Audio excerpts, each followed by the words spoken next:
Hi hello నమస్తే welcome back to iDream media. ఈరోజు మనతో ఉన్నారు హైకోర్టు అడ్వకేట్ అలాగే ఇమిగ్రేషన్ లాయర్ అయిన పృథ్వీ గారు. ముఖ్యంగా స్టూడెంట్స్ ఎవరైతే యూఎస్ వెళ్దాం అనుకుంటున్నారో అలాగే అక్కడ యూఎస్లో చదువుకుంటున్న స్టూడెంట్స్ సిచ్యువేషన్ గురించి రెండింటి గురించి తెలుసుకుందాం. Hi sir. Hi sir, first of all ఎవరైతే యూఎస్ వెళ్ళి చదువుకుందాం అనుకుంటున్నారో ఆ స్టూడెంట్స్కి ఒక డౌట్ పడిపోయింది అనమాట. ఇప్పుడు ట్రంప్ వచ్చాడు, ఇలాగా స్టూడెంట్స్ మీద కూడా క్యాంపస్ బయటకు వెళ్ళి జాబ్స్ చేసుకోకూడదు అంటున్నారు, చాలా స్ట్రిక్ట్ అయిపోయింది ఇలాంటి వార్తలన్నీ ఒకవైపు ఇక్కడి నుంచి వెళ్దాం అనుకున్న స్టూడెంట్స్ని భయపెడుతున్నాయి. రెండో విషయం ఏంటంటే అక్కడ ఉన్న స్టూడెంట్స్కి H1s రాకుండా ప్లాన్ చేస్తున్నారు అనేది ఒక అన్నెసరీ గాసిప్స్ కూడా రన్ అవుతున్నాయి. నేనే అన్నెసరీ గాసిప్స్ అని ఎందుకన్నానంటే అది ఆల్మోస్ట్ గాసిప్ లాగే వినిపిస్తుంది కాబట్టి. బట్ స్టిల్ మీ ద్వారా ఆ క్లారిటీ ఒకసారి మన ఆడియన్స్కి ఇచ్చినట్లయితే వాళ్ళకి కాస్త ధైర్యం అనేది వస్తుంది. విరాట్, ఈ F1 వీసాలో వెళ్ళేటువంటి స్టూడెంట్స్ ఎవరైతే ఉన్నారో జనరల్గా వాళ్ళు ఒక పర్పస్ కోసం వెళ్తారు. ఇప్పుడు H1B వీసా కానీ L1 వీసా L2 వీసాలో వెళ్ళేవాళ్ళు పర్పస్ కన్నా వీళ్ళు వెళ్ళేది ఒక పర్పస్ ఏంటి? Education. Education is a priority for them. ఈ ఎడ్యుకేషన్ ప్రయారిటీ అయినప్పుడు వాళ్ళు కేవలం they will plan for educational implementations. అక్కడ MS కావచ్చు, లేకపోతే అక్కడ ఉండేటువంటి మాస్టర్స్ ఆఫ్ ఎనీ సైన్సెస్ కావచ్చు, లేకపోతే మాస్టర్ ఆఫ్ ఆర్ట్స్ కావచ్చు. వీటి కోసం వెళ్ళాలంటే they will go in a selective way. ఎక్కడికి వెళ్ళాలి, దేనికి వెళ్ళాలని ఒక సెలెక్టివ్ వేకి వెళ్తారు. వాళ్ళకైతే ఎటువంటి ప్రాబ్లం ఉండదు. అండ్ ఏదో ఫ్లూక్గా నేను వెళ్ళాలి, నాకు కొంతమంది క్లయింట్స్ నాకు వస్తున్నారు, వాళ్ళు I was shocked to see that వాళ్ళు లో మిడిల్ క్లాస్ నుంచి కూడా వాళ్ళ పిల్లల్ని ఏదో రకంగా MS అక్కడ పంపిద్దాము అంటే వ్యవసాయ కూలీల పిల్లలు కూడా అసలు నేను ఎక్స్పెక్ట్ చేయలేదు. నేను జనరల్గా ఏంటంటే కొంచెం middle class upper middle class వాళ్ళే పంపిస్తారు అనుకున్నాను కానీ బట్ లో middle class and upper middle class పిల్లలు కూడా అండ్ స్మాల్ జాబ్స్ చేసేవాళ్ళు వాళ్ళ పిల్లలు కూడా అక్కడికి MS పంపించాలి అని చెప్పేసి అనుకుంటాం. నిజంగా ఆశ్చర్యంగా అనిపిస్తుంది. నాకు తర్వాత అనిపించింది ఇన్ని లక్షల మంది ఎందుకు వెళ్తారు అంటే these are not of creamy people but middle class and low middle class also preferring for MS they. వాళ్ళు ఫస్ట్ ఏంటంటే వాళ్ళ అబ్బాయి మెరిట్ లేకపోతే వాళ్ళ అమ్మాయి మెరిట్ స్టూడెంట్ అన్న ఒక ఫీల్ తోటి వాళ్ళు అక్కడ పంపిస్తారు. మెరిటోరియస్ స్టూడెంట్కి నేను ఇచ్చే సలహా ఏంటంటే మీరు అక్కడికి వెళ్ళిన తర్వాత take it as granted that మీరు మనకి చదువు కోసం అయ్యే ఖర్చు ఎంత అవుతుందంటే 50 లక్షల వరకు అవుతుంది. ఒక మిడిల్ ఎడ్జ్లో ఉండేటువంటి యూనివర్సిటీస్లో ఏదైనా ఒక 50 లక్షల వరకు ఖర్చు అవుతుంది. 50 లక్షల ఖర్చు కోసం అని చెప్పేసి మీకు స్తోమత ఉంది లేదు అని కాకుండా స్తోమత లేకుండా పంపించాలి అనుకుంటే జనరల్గా లోన్ అప్లై చేస్తారు. లోన్ అప్లై చేసే వాళ్ళకి కొంచెం వాళ్ళు కాషియస్గా ఉండాలని నేను కోరుకుంటున్నాను ఐడ్రీమ్ ద్వారా. ఎందుకంటే ఇప్పుడు ట్రంప్ ఉన్న సిచ్యువేషన్లో స్టూడెంట్స్ మీద ఇప్పటివరకు పెద్ద కాన్సన్ట్రేషన్ అయితే చేయలే. రూమర్సే, what you said is correct, రూమర్సే. ఆ రూమర్స్ ఎక్కడి నుంచి వస్తున్నాయంటే అమెరికా నుంచే వస్తున్నాయి రూమర్స్.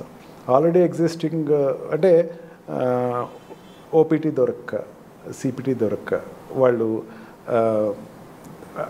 డెస్పరేటెడ్గా ఉండి మీరు ఎవరు రాకండి అని వాళ్ళ బంధువులకి వీళ్ళందరికీ చెప్పటం, వాళ్ళందరూ కూడా అది నిజమేనేమో అనుకుంటాం అన్నది ఒక రకమైనటువంటి వరవడి కనపడుతుంది. అంటే they are searching of some lacunas అనమాట. నేను ఎందుకు రాలేదు OPT, నాకు ట్రంప్ వల్ల రాలేదు. ట్రంప్కి దానికి సంబంధం లేకపోయినా వాళ్ళు సంబంధం కలిపేస్తున్నారు. అన్నీ కూడా క్రియేటెడ్ న్యూస్ అనేది ఎక్కువైపోయింది. క్రియేటెడ్ న్యూస్ ఎక్కువైపోయింది. అండ్ చాలామంది కూడా చెప్తూ ఏంటంటే it is not better time అని. Education better time worst time అంటూ ఏమీ లేదు విరాట్. చదవాలి అనుకున్న వాళ్ళు ఏదో రకంగా చదువుతారు. జనరల్గా మీకు స్తోమత లేకపోతే గో ఫర్ స్కాలర్షిప్స్. చాలా స్కాలర్షిప్స్ ఉన్నాయి. దగ్గర అబౌట్ 14 to 15 స్కాలర్షిప్స్ ఉన్నాయి మనకి. అబ్దుల్ కలాం మెరిటోరియస్ స్కాలర్షిప్ అని, జవహర్లాల్ నెహ్రూ మెరిటోరియస్ స్కాలర్షిప్ అని, ఇంటర్ ఎక్స్చేంజ్ ప్రోగ్రామ్స్ అని చెప్పేసి మీరు మీ పిల్లలు మెరిటోరియస్ అనిపిస్తే ఆ స్కాలర్షిప్స్కి ముందు పంపించండి. ఆ స్కాలర్షిప్స్ ద్వారా వెళ్తే కనుక మీకు బర్డెన్ కొంచెం తగ్గుతుంది. ఇప్పుడు అక్కడికి వెళ్ళిపోయిన పిల్లలు జనరల్గా ఏంటంటే వీళ్ళు ఫీడ్బ్యాక్ చెప్తారనమాట. నువ్వు వెళ్ళటమే కాదు ఏదో రకంగా సంపాదించుకోవాలి. స్టూడెంట్ సంపాదించుకోవడం ఇట్స్ ట్రూ. ఇంజనీరింగ్ అయితే ఇక్కడ క్యాంపస్లో సెలెక్షన్ అవుతాడు, లేకపోతే ఇక్కడ బయట అవుట్ ఆఫ్ క్యాంపస్ సెలెక్షన్స్లో వాడు సెలెక్ట్ అవుతాడు.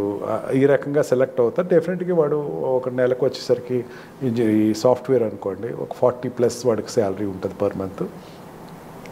వీళ్ళు అక్కడ కూడా నువ్వు చదువుకుంటాకి వెళ్తున్నావు కదా, నువ్వు కూడా ఏదో సంపాదించు అని చెప్పేసి ఒక రకమైనటువంటి వాళ్ళకి ఒక ఫోకసింగ్ ఇచ్చి పంపించడం పేరెంట్స్ తగ్గించాలని నా ఉద్దేశం ఇప్పుడున్న పరిస్థితుల్లో. ఎందుకంటే ఓపీటీ అన్నది అక్కడ వాళ్ళ సీరియల్లో వస్తుంది వాళ్ళకి. అండ్ ఆల్సో విత్ వాళ్ళు కాలేజ్లో అప్లై చేసిన తర్వాత అప్లై చేసిన వాళ్ళ స్ట్రెంగ్త్, వాళ్ళ యొక్క అనేకమైనటువంటి క్రైటీరియాస్ తీసుకుని యూనివర్సిటీస్ ఓపీటీ ఇస్తుంది. And first come first go కాదు అక్కడ. ఫస్ట్ కమ్ ఫస్ట్ గో కాకుండా దేర్ ఓన్ సెలెక్షన్ మోడ్ ఉంటుంది. And take it as granted that almost all అన్ని యూనివర్సిటీస్, పెద్ద యూనివర్సిటీస్ అన్నీ కూడా self sufficient universities. Self sufficient universities అంటే ఫండ్స్ వైజ్గా యూనివర్సిటీస్కి ఎటువంటి ప్రాబ్లం లేదు. అండ్ కరికులర్ ఈ స్టెమ్ ప్రోగ్రాంలో ఉన్న వాళ్ళైతే ఈ కరికులర్ ప్రోగ్రామ్ సిపిటీలో వాళ్ళు సెలెక్ట్ అవుతారు, లేదంటే ఓపీటీలో సెలెక్ట్ అవుతారు. ఎడ్యుకేషన్ అయిన తర్వాత you have a 2 years leisure period where you can prove your self first.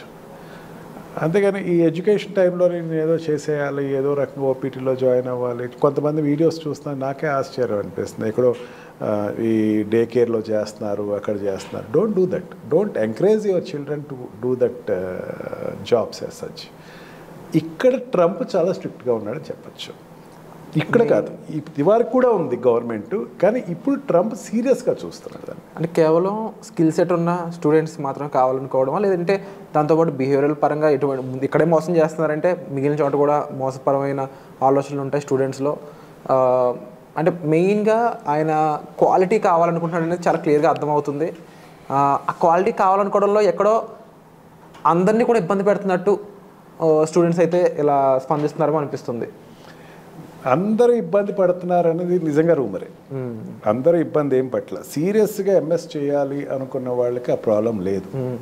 సీరియస్గా నేను చేయాలి, నేను ఎంఎస్ చేసుకుని నాకు ఫర్దర్గా నాకు గ్రోత్ కావాలి అనుకున్న వాళ్ళకి ఈ ప్రాబ్లం అయితే లేదు. ఎవరికి ఉందంటే ప్రాబ్లము, నా దగ్గర ఏదో ఎంఎస్ చేయాలి, నేను అమెరికాలో సెటిల్ అయిపోవాలి. అమెరికా సెటిల్ అన్నది secondary. You are going for education first. MS complete చేయండి ఫస్ట్. ఎంఎస్ కంప్లీట్ చేసిన తర్వాత దెన్ ఆటోమేటిక్గా jobs will come to your door steps.